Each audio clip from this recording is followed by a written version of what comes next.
Hello, lovely souls, and welcome to Emily Whispers. I'm Emily, and I'm so happy you decided to join me tonight. I'm curious, where are you listening from? Drop a comment and say hello. I love connecting with each of you. If these little moments bring you peace, please like and subscribe so we can share more of them together. Now find your cozy spot. Wrap yourself in a blanket if you like. Take a slow, gentle breath, and let's drift into tonight's story.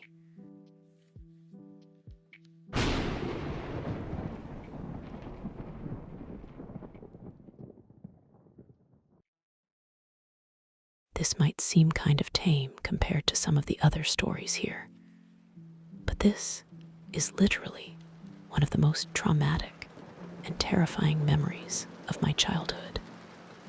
And it just so happened to have taken place on a rainy autumn evening in the year 1999. I remember my little cousin, Oliver, and I were upstairs in the attic playing with my new remote control car, while all our relatives were downstairs in the lounge, laughing and catching up over the warm glow of the fireplace. The room smelled like wet leaves outside and faint traces of cinnamon from the pumpkin pie being prepared downstairs. The rain pounded gently against the slanted windows, making the old wooden floorboards beneath us creak softly whenever we moved. I remember feeling a strange mix of excitement and hunger, because the smell of pumpkin cake and vanilla ice cream drifted up from below, and we were starving. It had been playing for what felt like hours, zooming the tiny car around stacks of boxes and old books, laughing when it collided with some of our makeshift ramps. I remember Oliver's eyes lighting up every time the car spun out of control and toppled over. There was an energy in the attic, a sort of private world for just the two of us, away from the noise of the adults. But then, through the muffled laughter and chatter from downstairs, came the voice we had been waiting for. It was time for dessert. I remember the sudden surge of excitement that made my legs tingle. Without a second thought, we bolted toward the staircase. Oliver was in front of me, his little hands gripping the edge of the banister, his socks sliding slightly on the polished wood. The rain outside made the whole house smell damp and earthy, and I remember a chill running down my spine as we started our descent. Then it happened. His legs gave out beneath him. I remember the moment in horrifying slow motion. He reached out to grab the banister, but his fingers slipped on the smooth wood. He tumbled down the stairs, rolling, hitting one step after another in a horrifyingly uncontrolled way. I could hear the dull sounds of his body hitting the steps, each one punctuating the panic that was already starting to rise in my chest. By the time he landed at the bottom, the noise of his fall must have echoed up the staircase, because I could hear the adults, footsteps pounding as they ran toward us. I remember staring in disbelief, frozen halfway down the staircase. Oliver lay still at the bottom, his eyes wide open, frozen in a mix of shock and fear. A thin line of blood ran down his forehead, and for a terrifying moment, I thought he was gone. Everyone erupted into panic. I could hear my parents shouting, asking what had happened, calling for help, trying to wake him up. The muffled sound of the rain outside became background to the chaos inside. I remember sitting on the stairs, my body trembling, tears running down my cheeks, feeling like my chest would burst. My wailing seemed to echo through the house, blending with the frantic voices of my family. I was convinced in that moment that I had watched my little cousin die on my birthday. Thankfully, he was okay. He had simply been knocked unconscious and needed a few stitches. When they took him to the hospital for observation overnight, I felt a terror I had never known sitting in the waiting room. The smell of antiseptic and the quiet hum of hospital machines seemed almost unreal compared to the chaos at home. I kept imagining every possible terrible outcome, and I could still see that hollow look in his eyes as he lay there, half frightened, half blank. It was a look that made the whole world feel fragile and dangerous. The memory of that night has stayed with me for decades. I can still see the polished banister gleaming in the dim light, the shadows of the attic stretching along the walls, the way the rain trickled down the windows and made the floorboards slippery. Every sound, every movement, every detail feels magnified when I think back to it. I can remember the weight of the silence after his fall, the way the house felt suspended in a single moment of fear. Being 6 or 7 and seeing someone you love in that state is a kind of horror that is difficult to put into words. The echoes of his fall, the frantic voices, the cold, smooth steps beneath me, and the overwhelming sense of helplessness shaped my understanding of fear for the first time.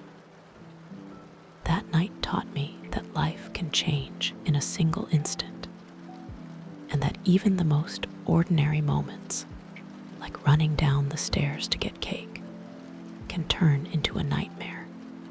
I also learned an important lesson about caution.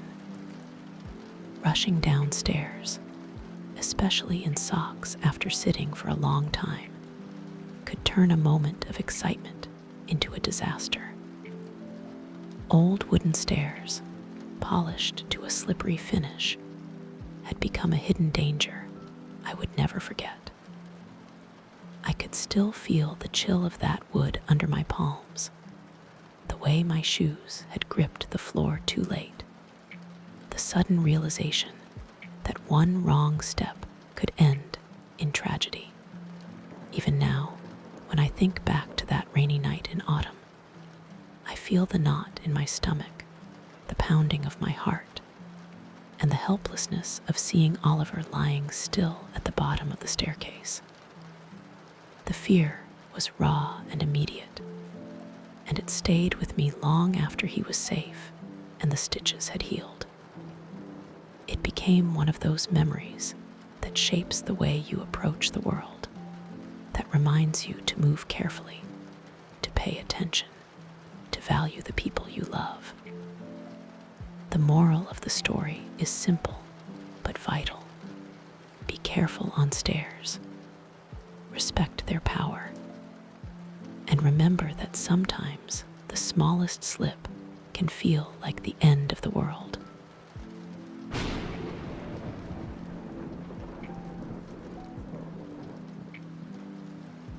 The morning after it happened, I found myself staring at the deep scratch on my garden gate where his knife had cut into the iron. I had been standing there for what felt like hours, though the grandfather clock in the hall insisted it had only been 20 minutes since I had first noticed the raw silver mark against the black paint. The police had finished their work sometime before the sun came up. I remembered the sound of their heavy boots on my cobblestone path, the low murmur of official voices discussing the attack and the assailant, the static crackle of their radios as they called in the report. The neighbors had finally stopped peering from behind their curtains around 8, moving on to their own morning routines, their own lives that had not been violently interrupted. But the scratch remained. I had started scrubbing the moment the house felt like mine again, attacking the mark with a wire brush and turpentine, then progressing to stronger chemicals when that proved useless. The smell burned my nose and made my eyes water, but I could not stop. Each time I thought I had erased it, the gash seemed to reappear, a pale scar that refused to heal. "You should not be doing that yourself, little bird," came the familiar voice from my back porch. I straightened, my back aching from bending over the gate. At 28, I was not particularly young, but Mr. Gable had been calling me that since I had moved into the historic Savannah house 3 years ago. It had seemed charming then, this elderly widower who brought me fresh baked bread and worried about me living alone. Now, with my hands raw and my nerves still frayed from the night before, his presence felt different, heavier. Standing there in my garden, those same words felt different somehow, smaller, as if he were shrinking me rather than protecting me. "I am managing fine, Mr. Gable," I said, accepting the plate of scones, because refusing would have been rude. My mother had raised me never to be rude to my elders, had drilled those lessons so deeply that even now, even with every instinct screaming that something was wrong, I could not bring myself to simply close the gate in his face. "Thank you for this." I looked down at the scones, perfectly golden, still warm from the oven. When had he had time to bake? The police had only left a few hours ago, and I had been up all night giving statements, answering questions, signing forms. Had Mr. Gable been awake too, mixing dough and preheating his oven while I relived the terror again and again for the official record? "Nonsense," he said, moving past my acceptance into my garden proper. He always did this, took my polite acknowledgement as an invitation, interpreted my courtesy as a welcome. "You had a terrible shock. That monster attacking you like that, right at your own gate."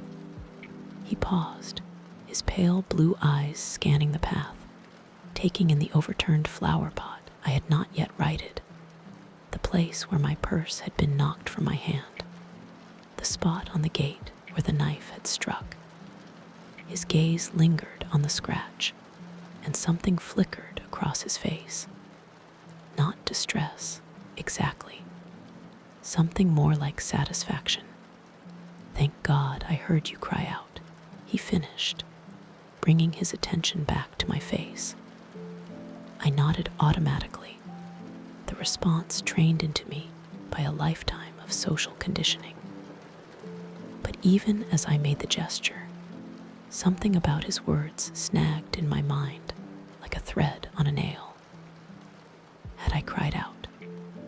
The memory of the night before felt like broken glass, sharp-edged pieces that did not quite fit together. I remembered the sudden grab from behind as I was unlocking the gate. I remembered a hand over my mouth, the smell of stale cigarettes and sweat.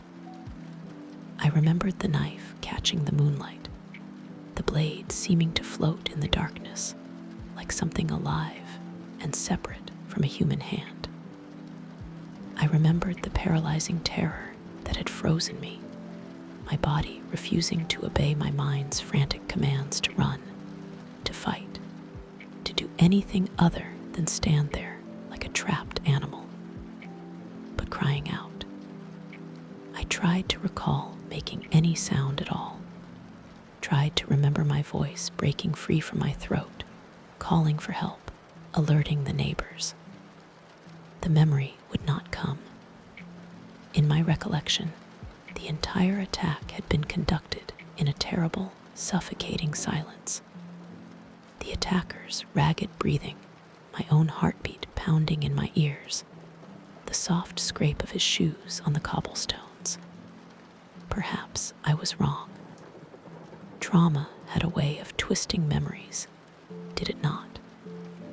Perhaps I had cried out without remembering it, my voice acting on its own, independent of my conscious mind.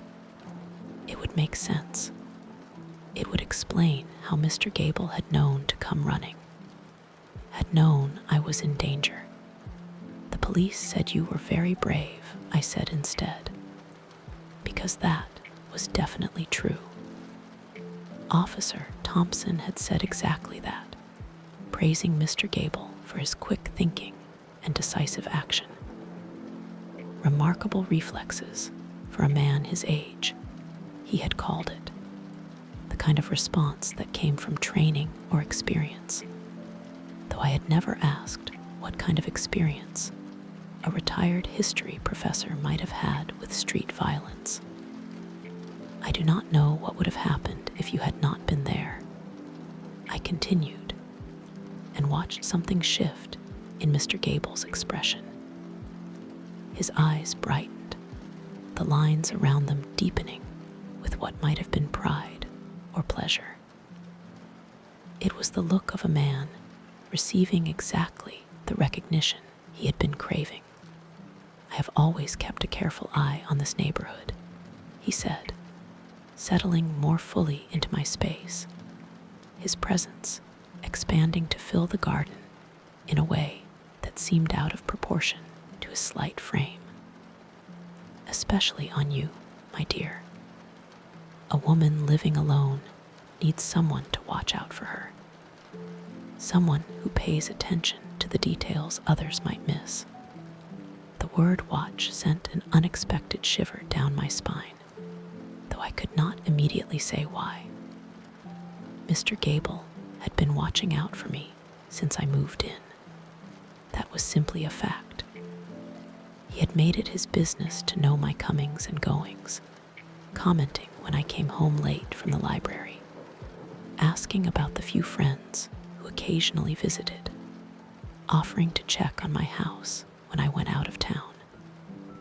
It was concern, was it not? The kind of old-fashioned, neighborly care that was so rare in a world where people lived side by side but remained strangers. I should let you rest, Mr. Gable said, though he made no move toward the gate. Instead, he walked to my kitchen window and stood there for a long moment, his hands clasped behind his back as he peered out at his own house next door. The morning light caught the silver in his thinning hair, highlighted the careful way he held himself, spine straight, shoulders square, like a man accustomed to being observed. I have been thinking, though, he continued, his voice taking on the measured tone he used when discussing practical matters. After what happened last night, you need better security, real protection, not just the old locks and flimsy gate that any determined criminal can overcome. I watched him survey my property through the window, his gaze methodical and assessing. I realized I had never really looked at my home through his eyes before, never considered what vulnerabilities he might see, what weaknesses might be apparent to someone studying it with such focused attention. I could install some new lights, he said, turning back to face me. Motion sensors, a proper alarm system, maybe reinforce the gate entirely. I know a thing or two about keeping unwanted visitors away. The way he said it, not just keeping them away, but knowing how to do it, suggested a knowledge that went beyond casual, neighborly concern. I found myself wondering what Mr. Gable had really done before retirement, what skills he had developed that made him so confident about security. I realized that in 3 years of acquaintance, I had never actually asked about his work history. Our conversations had always focused on me, my job, my schedule, my life. "That is very kind of you," I heard myself saying, the words emerging automatically before I had really considered whether I wanted his help. My nerves were still too raw to think clearly about anything, and the idea of someone else handling the practical details of my safety felt like a relief I could not afford to refuse. "I will start this afternoon," Mr. Gable said, and now he did move toward the gate. "Cannot have you feeling unsafe in your own home." After he left, I stood in my garden with the scones growing cold in my hands. House felt different now, not just because of what had happened, but in some way I could not quite name. The familiar spaces seemed smaller, as if the ancient brick walls had moved closer together in the night. I walked through the rooms, touching things, the armchair where I had been reading before I went out for my walk, the table where the vase of flowers had been knocked over in my haste to call the police, the back door that Mr. Gable had come through, he had said, after hearing my cries. How had he gotten in? The thought struck me suddenly, and I found myself standing at the door, examining the lock. There was no sign of forced entry here, no splintered wood or twisted metal. The garden gate, where the attacker had grabbed me, bore the scars of the struggle, but this door looked untouched. Of course, Mr. Gable had a key. I had given it to him months ago when I had gone to visit my sister in Charleston. I had asked him to water my plants and collect my mail. I had never asked for it back, and he had never offered to return it. At the time, it had seemed like a perfectly reasonable arrangement. Now, staring at the intact lock, I felt a strange flutter of deep unease. The doorbell rang, making me jump. Through the front window, I could see a plain white van parked in my driveway. I had not realized Mr. Gable had his own equipment. He had always seemed like a retired man who puttered in his garden and read history books, not someone who installed security systems. "I brought everything we will need," Mr. Gable announced when I opened the door. Behind him stood a younger man with the same pale eyes and thin build, carrying a large toolbox. "This is my nephew, Nathan. He helps with the technical side of things." Nathan nodded, but did not speak, his gaze moving over my face and figure with an intensity that made me pull my robe tighter around myself. I had forgotten I was still in my night clothes, had not bothered to dress properly since waking up. "Perhaps I should change first," I said. "No need on our account," Mr. Gable said quickly. "We will be working outside mostly. You will not even know we are here, but I did know they were there all morning." As I tried to read the same page of my book 3 times without absorbing a single word, as I attempted to work on a research paper, but found myself unable to follow even the simplest line of thought, as I made and abandoned cup after cup of tea that grew cold while I stared into space. I was hyper aware of their presence just outside my walls. The sounds came in layers. The initial drilling that made me wince and clutch my robe tighter, followed by the methodical tapping of hammers against wood and metal. I caught glimpses through my windows of Nathan climbing a ladder with equipment I did not recognize, his movements precise and practiced. Mr. Gable directed him with quiet authority, pointing to specific locations under the eaves of my porch, gesturing toward angles and sightlines with the confidence of someone who understood exactly what he was trying to achieve. Every so often I would hear them talking in low voices, their words indistinct, but their tone businesslike, professional. This was not a casual favor or neighborly assistance. This was a systematic installation performed by people who clearly knew what they were doing. I found myself wondering how many houses they had done this for, how many other grateful women had received the same careful attention. Around 10:30, I noticed they had moved into my small, walled-in backyard. I watched through my bedroom window as they mounted something small and black to the corner of the house, angling it to cover the patio, where I sometimes sat on warm evenings with a glass of iced tea and a book. The device was so small I might never have noticed it if I had not been watching them install it. But from my vantage point, I could see its tiny lens glinting in the morning sunlight. My hands began to tremble slightly as I realized they could probably see me watching them.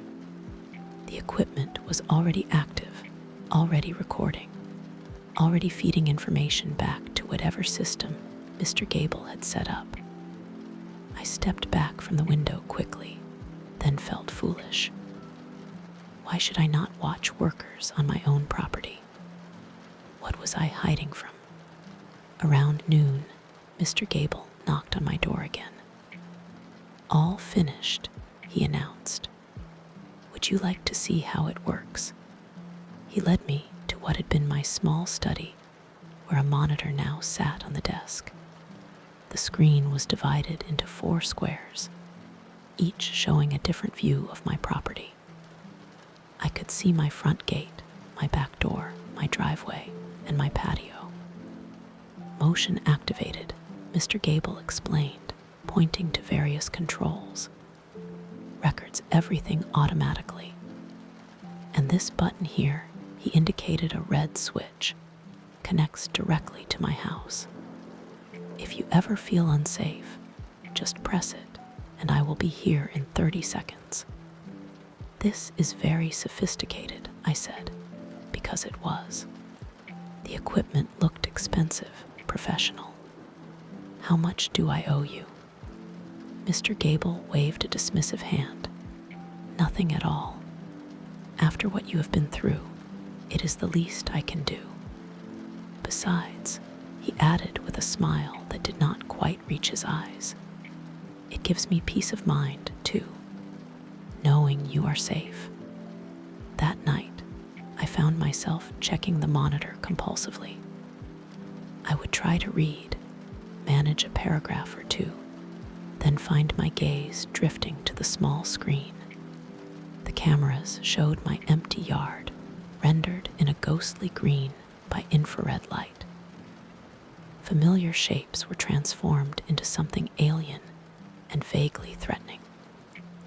My front gate looked different on the monitor, not like the welcoming entrance to my home, but like a barrier that could be breached. My back patio, where I had spent so many peaceful evenings, appeared full of deep shadows that might conceal anyone. Even my driveway seemed exposed and vulnerable under the electronic gaze. I told myself the surveillance was comforting. This was what safety looked like. Constant vigilance, electronic eyes that never blinked. I should feel grateful for Mr. Gable's thoroughness. But instead, each time I looked at the monitor, I felt increasingly like a specimen under a microscope, observed and cataloged from all angles. I was getting ready for bed, trying to establish some semblance of a normal routine, when I noticed the camera in my bedroom. At first, I thought it might be a shadow, a trick of the lamplight. But when I stepped closer to examine the corner where the wall met the ceiling, there was no mistaking the small, dark lens staring down at my bed. The hairbrush fell from my suddenly nerveless fingers, clattering against the old heart pine floor with a sound that seemed unnaturally loud. I gripped the edge of my dresser, my legs feeling unsteady, and forced myself to look again. It was definitely a camera, small, nearly invisible unless I knew where to look, but unmistakably real. The tiny red light that indicated it was active, winked at me like a malevolent eye. My hands began to shake as the full implication settled into my mind like poison. I sank onto the edge of my mattress, my mind reeling. The red button, Mr. Gable had explained. Press it, and he would be there in 30 seconds. But how long had he been able to see into my bedroom? How many of my private moments had he already witnessed, cataloged, perhaps recorded? The thought made my stomach turn. I pressed my hands against my mouth, fighting down a wave of nausea. Every night for the past 3 years, I had gone to sleep believing I was safe and private in my own home. I had changed clothes, read in bed, done all the intimate things people do when they believe themselves unobserved. And if there was a camera in my bedroom, where else might they be? I began a systematic search of my house, moving from room to room with a growing, sickening horror. I found them everywhere. Tiny electronic eyes tucked into the ornate plasterwork, hidden behind picture frames, mounted inside light fixtures. My living room, my kitchen, my bathroom. The cameras were small and well concealed, but once I knew what to look for, they were impossible to miss. Someone had been watching my entire life, documenting my every movement, learning my habits. But these cameras had not been installed today. The hardware showed signs of age, of having been in place for months, possibly years.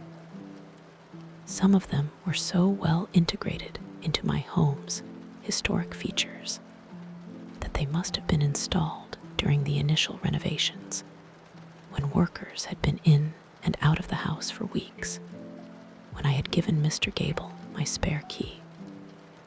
I thought about the mugger, the man Mr. Gable had scared off. The police had said he was a local, a man named Leo Vance, who had been arrested for similar crimes before. He had been watching you, Officer Thompson had told me. Probably for weeks, knew your schedule, knew you lived alone. These predators, they study their victims before they strike.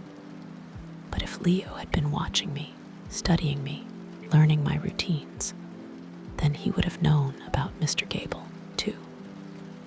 He would have known about the elderly neighbor who brought me bread and checked on me regularly.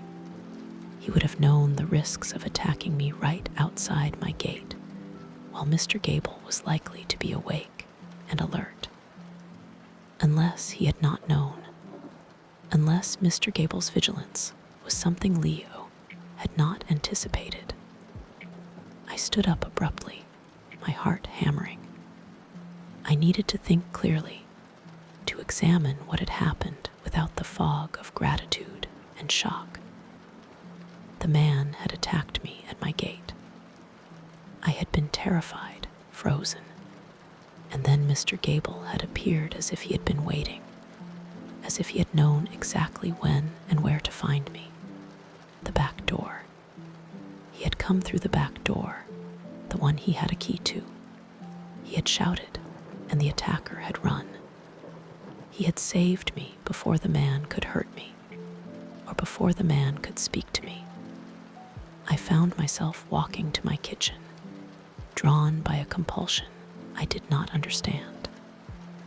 The scratch on the gate was still there, a pale line against the black paint. I knelt beside it, trying to remember exactly what had happened. The attacker had held a knife. I remembered that clearly. But he had not been moving toward me when Mr. Gable appeared. He had been standing still, looking at something behind me, his face not twisted with rage, but with what might have been confusion or even fear. "No," he had said, just before Mr. Gable shouted. Not to me, but to someone behind me. No, not her. At the time, I had assumed he was panicking, realizing he had been caught. But what if he had been talking to Mr. Gable? What if he had been trying to back out of some arrangement, some threat, some carefully constructed trap? My breathing grew shallow. I was letting my imagination run away with me. Mr. Gable was a kind old man who had saved my life. The cameras were for my protection. The attacker was a criminal who had finally been stopped. But the camera in my bedroom stared down at me with its unblinking eye, and I could not shake the feeling that I was the one being hunted. I spent the rest of the night sitting in my living room, avoiding the bedroom where I knew I was being watched. Every sound from the old house made me jump. A floorboard creaking upstairs, the refrigerator cycling on, the distant wail of a siren. I found myself staring at the monitor Mr. Gable had installed, watching the ghostly images of my own home, wondering if somewhere in his house next door he was watching the same feeds. Around 3 a.m, I saw him. He was standing in my back garden, just outside the range of the porch light, a pale figure in pajamas and a robe. He was not moving, just standing there looking up at my house, at the windows where I might be sleeping. In the infrared display, his face was a white oval, expressionless, and somehow inhuman. My hand moved toward the red button, then stopped. If I pressed it, he would come to my door, would ask what was wrong, would comfort me, and I would have no choice but to let him in. Because how could I explain that I was afraid of the man who had saved my life? Instead, I watched him watch my house. He stood there for nearly an hour, motionless as a statue, before finally turning and walking back to his own door. As he moved, I caught sight of something in his hand. Small, rectangular, glowing faintly in the darkness.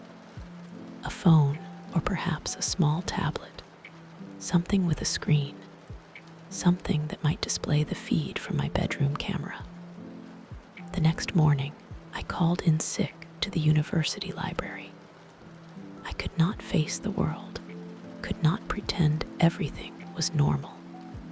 Instead, I spent the day researching Mr. Gable, though I was not sure what I was looking for. There was not much to find. He had lived in the house next door for 15 years, had moved there after his wife died. Before that, they had lived in Charleston, where he had worked for a private security firm. The details were sparse, filtered through public records and old newspaper articles I found online. I did find something. A brief mention in a Charleston newspaper from 12 years ago. Security consultant Arthur Gable was questioned in connection with a series of incidents targeting single women. No charges were ever filed, and Gable was later cleared of suspicion when the actual perpetrator was apprehended. The actual perpetrator, a man who had been found dead in his apartment, apparently killed during a struggle with one of his intended victims. The victim, according to the article, had been saved by a neighbor who had heard the disturbance and intervened. I read the article 3 times, my hands growing colder with each reading. The pattern was too similar to ignore. A series of attacks, a final fatal confrontation, a heroic neighbor who saved the day.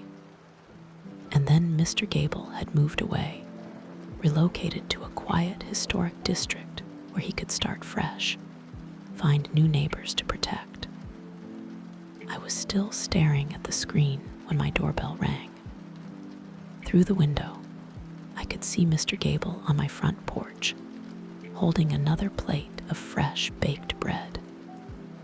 His face wore its usual expression of kindly concern, but now it looked different to me. Now I could see the calculation behind the gentle smile, the predatory patience in his pale blue eyes. "You look tired, my dear," he said when I opened the door. "Are you sleeping well?" "Fine," I said, though my voice sounded strange even to myself. "Just fine." "I worry about you," Mr. Gable said, stepping into my house with the same casual ease he had shown the day before. "After what you have been through, it is natural to feel some anxiety. Perhaps you should consider staying somewhere else for a while. With family, maybe." "I do not have any family nearby," I said automatically, then wished I had not. It was the kind of information a predator would want to know. That I was truly alone, truly isolated. "Well, then," Mr. Gable said, settling into my living room armchair as if he belonged there. "I suppose I will just have to keep an extra close eye on you. Cannot have anything happening to our neighborhood's brave survivor." The way he said survivor made my skin crawl, as if my survival had been a gift he had given me, as if I owed him something in return. "I should get some rest," I said, hoping he would take the hint.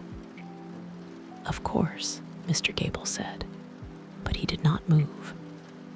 "I just wanted to mention I have been reviewing the camera footage from last night. You seemed restless, moving around the house quite a bit. Everything all right?" So he had been watching the bedroom camera, the living room, wherever else he had installed his electronic eyes.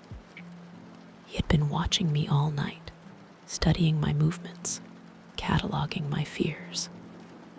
"Bad dreams," I said. "Understandable," Mr. Gable said.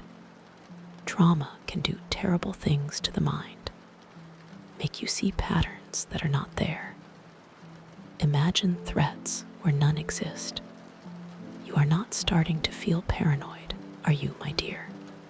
The question was posed gently, with apparent concern, but I heard the warning underneath. I was being told, politely, but firmly, that any suspicions I might have would be dismissed as trauma-induced paranoia. Who would believe me if I claimed my heroic neighbor was actually a threat? Who would listen to accusations against the man who had saved my life? "No," I said carefully. "Not paranoid, just tired." "Good," Mr. Gable said, and his smile was warm and grandfatherly and absolutely terrifying, "because I would hate for you to do something foolish, something that might put you in danger. After he left, I sat in my kitchen and tried to think. I needed help, but who could I turn to? The police would think I was having a psychological breakdown. My friends would assume I was suffering from post-traumatic stress. My colleagues barely knew me well enough to care. I was alone, just as I had always been alone. But now my isolation felt like a cage that had been carefully built around me. Mr. Gable had been patient, I realized. He had spent 3 years building my trust, establishing himself as my protector, creating a situation where I would depend on him completely. And then he had arranged for me to need saving. The thought came to me fully formed, terrible in its clarity. The attacker had not been a random predator. He had been chosen, manipulated, guided to my gate by someone who knew exactly how to exploit his desperation. Someone who had studied him just as carefully as he had supposedly studied me. Someone who had wanted to create a situation where he could play the hero. I thought about the man's words. No, not her. Not the words of a confident attacker, but of someone who had been coerced, threatened, forced into a role he did not want to play. Someone who had been as much a victim as I was. I needed proof. If I was going to expose Mr. Gable, I needed evidence that would convince people I was not just a traumatized woman having a breakdown. I needed to find out what had really happened to Leo Vance, what had driven him to my house that night. But first, I needed to get out from under Mr. Gable's watchful eye. That evening, I made a show of going to bed early, turning off all the lights, and moving around my bedroom just enough to suggest a normal nighttime routine. Then I slipped out through my basement window, a narrow opening that led to the side yard where none of the cameras could see. The attacker's name had been in the newspaper. Leo Vance, 26, unemployed, living in a boarding house on the west side of town. The police had searched his room and found what they had expected to find. Evidence of his petty crimes, the detritus of a desperate life. But they had been looking for proof of his guilt, not evidence of his manipulation. They would not have noticed the subtle signs of coercion, the indicators that someone else had been pulling his strings. The boarding house was run down, the kind of place where tenants minded their own business. I had expected to find the room sealed with police tape, but instead, I found the door unlocked, as if someone had been there recently. The room was small and bare, with the lingering smell of despair. The police had taken most of the obvious evidence, but they had left behind the ordinary mess of a life. Unpaid bills, old magazines, a few pieces of cheap furniture. I searched methodically, looking for anything that might connect Leo to Mr. Gable. I found it in a small wooden box under the bed. Photographs. They were not the kind of photos I had expected. These were surveillance photos of Leo himself, walking to a temp agency, sitting in a cheap diner, entering and leaving his boarding house.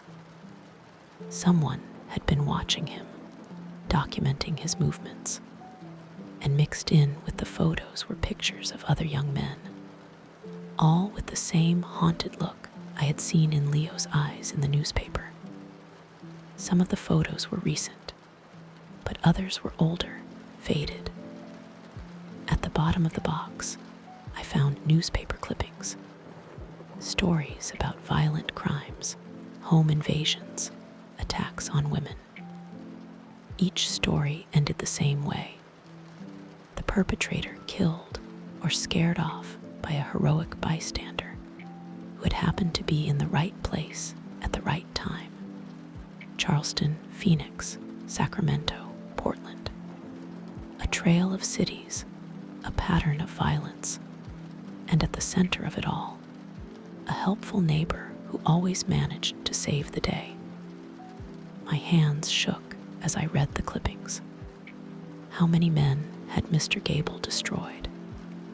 How many lives had he manipulated in service of his twisted need to be a hero? How many women had he saved before growing tired of them and moving on to the next city, the next victim? I photographed everything with my phone, then put the box back where I had found it. As I was about to leave, I noticed something else. A small, cheap notebook wedged between the mattress and the wall. I opened it carefully, recognizing Leo's handwriting from the bills I had seen.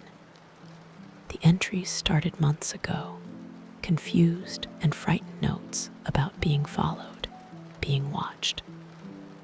Leo had known someone was stalking him, but he had been too afraid to go to the police. Who would believe him? He was a small-time criminal, a man with a record. The later entries grew more desperate. Leo wrote about gifts left on his doorstep. A new knife, photographs of potential victims, detailed notes about their routines. He wrote about phone calls in the middle of the night. A calm voice telling him what he needed to do, what would happen to him if he refused.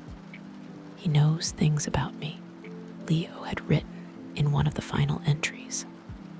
Things I never told anyone. Things that could put me away for life. He says if I do not do what he wants, he will make sure the police find out. The last entry was dated the night he had attacked me. The handwriting was more erratic here, the letters pressed deep into the paper. I do not want to hurt her. She seems nice. But he says this is the last time.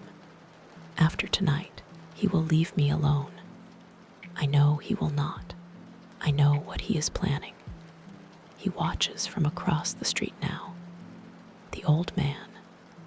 I closed the notebook and slipped it into my jacket. This was the proof I needed. I had the photographs, the notebook, the clippings. I had enough to make people listen. But as I stepped out of the boarding house, I realized I was no longer alone. Mr. Gable was standing beside my car, his hands folded behind his back, his face wearing the same gentle smile. Behind him, leaning against a dark sedan I did not recognize, stood Nathan. The nephew watched me with the same pale eyes and silent intensity. "Hello, my dear," Mr. Gable said pleasantly.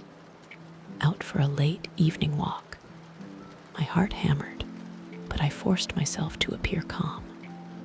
"I could not sleep," I said. "Thought some fresh air might help." "Wonderful idea," Mr. Gable said, while Nathan moved closer. "Though this is not the safest neighborhood for a young woman to be wandering alone. Perhaps we should drive you home." It was not a suggestion. Nathan stepped forward and opened the passenger door of my car. Mr. Gable moved to the driver's side, extending his hand for my keys with the same gentle authority. We drove in silence for several blocks before Mr. Gable spoke again. "I hope you found what you were looking for," he said conversationally. "I do not know what you mean. Do you not?"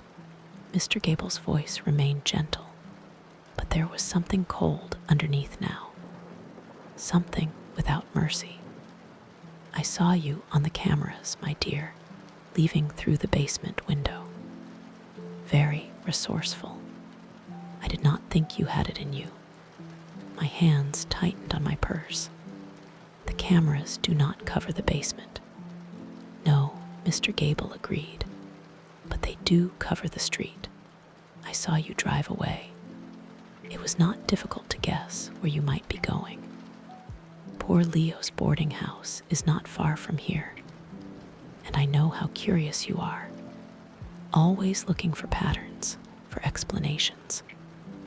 We were almost home now, turning onto my street with its historic houses and quiet lawns. Normal people lived here, I thought desperately. Normal people who would never suspect a monster lived among them, orchestrating violence and calling it heroism. The notebook, Mr. Gable said suddenly. I assume you found Leo's notebook. He was quite the writer, was he not? Very detailed, very thorough, very unstable. I said nothing. Of course, if anyone were to read that notebook, they would see exactly what I wanted them to see. A disturbed young man, paranoid and delusional, imagining elaborate conspiracies. The police will find it very helpful when they need to explain his behavior. Mental illness is such a convenient explanation. Do not you think? We were in my driveway now. Mr. Gable made no move to get out of the car. You wrote it, I said quietly. The notebook. You wrote it and planted it in his room. Some of it, Mr. Gable admitted. Leo did keep a notebook, but his entries were far less coherent.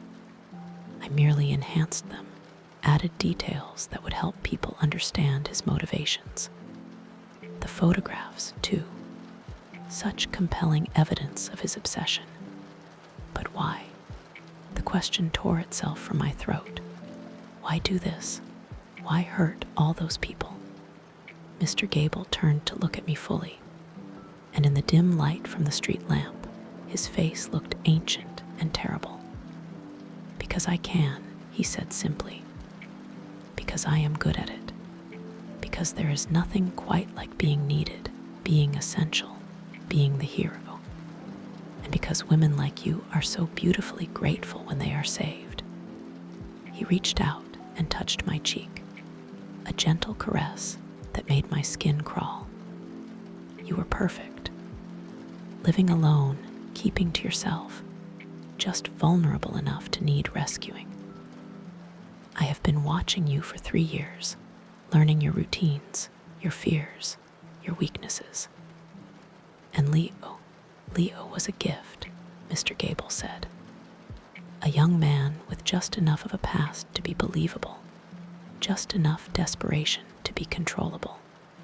I spent months preparing him, making him into the perfect monster for you to need saving from. And when the time was right, I pointed him at your gate and let nature take its course. He did not want to hurt me. No, Mr. Gable agreed. He really did not. But he was more afraid of me than he was of hurting you. Fear is such a powerful motivator. It makes people do things they never thought they could. My hand moved slowly towards the door handle, but Mr. Gable caught my wrist with surprising strength. I would not, he said mildly. You have nowhere to run, my dear. No one to turn to, no one who would believe you. And I have so many ways to make your life difficult if you disappoint me. The police will find exactly what I want them to find. A traumatized woman who could not cope, who became obsessed with conspiracies, who sadly took her own life. Mental health is such a fragile thing. He released my wrist and smoothed down my hair with a paternal gentleness. But it does not have to be that way. You can choose to accept my protection, my care. You can choose to be grateful. And if I do not, then I will be very disappointed, Mr. Gable said. And when I am disappointed, I sometimes make poor decisions. I might have to find another Leo, another troubled young man who could be convinced to pay pay you a visit. And next time, I might not arrive in time to save you." He opened the car door and stepped out, then leaned down to look at me through the window. "Think about it, my dear. A life of fear, always looking over your shoulder, or a life of safety, protected by someone who truly cares. That is not care," I whispered. "That is a prison." "Is there really a difference?" Mr. Gable asked. "Good night, my dear. Sleep well. And remember, I am always watching." He walked to his own house, and I saw him pause at his front door to wave at me cheerfully before disappearing inside. I sat in my car for a long time, staring at the house where a monster lived behind lace curtains and manicured gardens. Eventually, I went inside my own house, where the cameras watched my every move, and the red butt waited to summon my captor. I sat in my living room and thought about my choices, all of them terrible. I could run, but he would find me. I could fight, but he held all the power. I could submit, but that would be a different kind of death. Or I could expose him, knowing that in doing so, I would probably destroy myself as well. Outside, the quiet historic street slept peacefully, unaware that a predator moved among them. And in my living room, I made my choice. I picked up my phone and began to type, uploading the photographs and documents I had found to every news outlet and social media platform I could think of. I wrote about Leo Vance and the men who had come before him, about the pattern of violence that followed Arthur Gable from city to city, about the web of manipulation he called protection. I wrote knowing that he was watching, that he could see me through his cameras, that he would try to stop me. I wrote knowing that he had ways to discredit me, to make me look delusional. I wrote knowing that it might not be enough, that people might not believe me, that Mr. Gable might find a way to escape justice. But I wrote anyway, because it was the only choice that let me remain myself. When I was finished, I sat down my phone and waited. The red button sat on the table beside me, glowing softly in the darkness. I could hear him moving around next door and could picture him reviewing the camera feeds, reading my posts, calculating his next move. He would be angry, I knew, disappointed. And when Arthur Gable was disappointed, he made poor decisions. But for the first time in days, I was not afraid. I had done what I could do. Whatever happened next, I would meet it on my own terms. Not as a grateful victim, but as a woman who had chosen to fight back against the careful neighbor who had tried to own her. Outside, the street continued its peaceful sleep, unaware that one of its monsters had been exposed. And in the house next door, Arthur Gable began to plan his next move in a game that had suddenly become much more dangerous than he had ever anticipated. Thank you for spending this time with me tonight, lovely souls. I hope this story brought you a moment of calm and curiosity. I'd love to know what part of the story stayed with you the most. Drop a comment and share your thoughts. I always love hearing from you. If you enjoyed tonight's journey, don't forget to like and subscribe so we can continue exploring these quiet moments together. Now, take one last deep, gentle breath.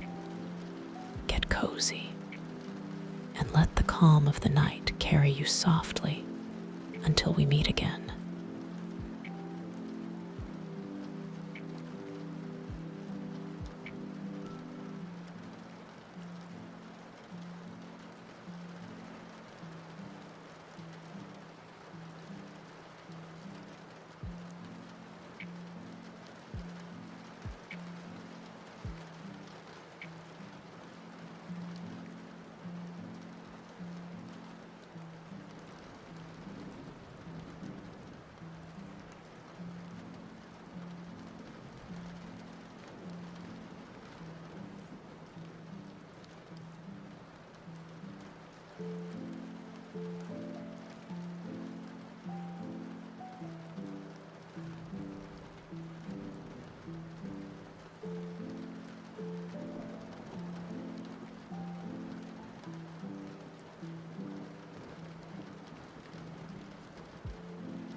you.